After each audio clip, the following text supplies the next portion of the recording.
you think you'll be able to have the clout to change what the National Minister of Transport has said for the past couple of months about her position on e-tolling? Both national government and provincial government will come to finality on the matter. I am confident in the course of this month we will bring the matter to finality. So it's not something that must linger there for too long. There must be certainty and finality on the matter. And we have been working very, very well with our team in national government, the municipalities, and the provincial government. We will bring certainty on the matter. How much clout really will you be able to have in convincing National to come on board? Well, we are working together. I can tell you, you're talking about a certain period in the process. We have gone past that.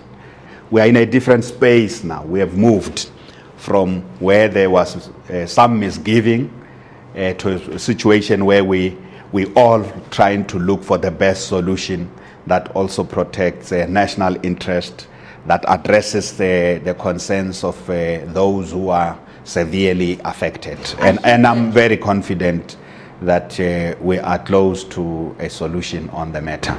You sound really positive about that, but the reality is that Sanral, the Minister of Transport, have not been on board with the issue of looking at alternatives to funding, alternatives to the issue of how to pay for the tariffs. You mean user pay? Yes, that's what we are saying. I've said to you that it's not about changing user pay policy. So what she's been saying and what I'm saying, I've just been saying here is the same.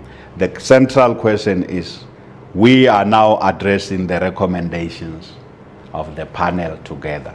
So there may have been misgivings on the panel at the beginning, but we are in a different space. That's the point I'm making now. We are working together. We sit in that team led by Deputy President Cyril Ramaphosa. We are looking for solutions. However, what is a line of divergence would be how to pay for the user pay principle. There's not even divergence anymore. We are working together on finding, in responding to the recommendations of the panel.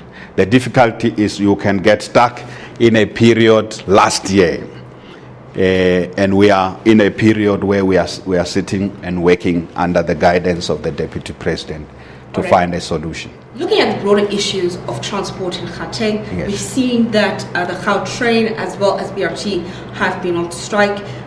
This is going to certainly put more pressure on the e-tolls routes themselves. How is the Premier looking to deal with the issues of that? I think the fundamental question that sometimes escapes people when they deal with our freeway improvement scheme, what is called the GFIP, is public transport issues. And the origin of our problem is public transport. And I'm glad you are raising what's happening with Rea Vaya and the strike, because we are in this situation because we have not, as a country as yet, we haven't developed the significant public transport infrastructure that will meet our vision, the goal of what we want. So we're making progress in that regard. We're not yet where we need. It's against that background that I get worried when you have something like the strike that we saw. Sometimes if there's if the taxi industry doesn't take people to work and then you have a strike by taxi drivers, you have a huge impact on the economy. And now in news, just in, a Kenya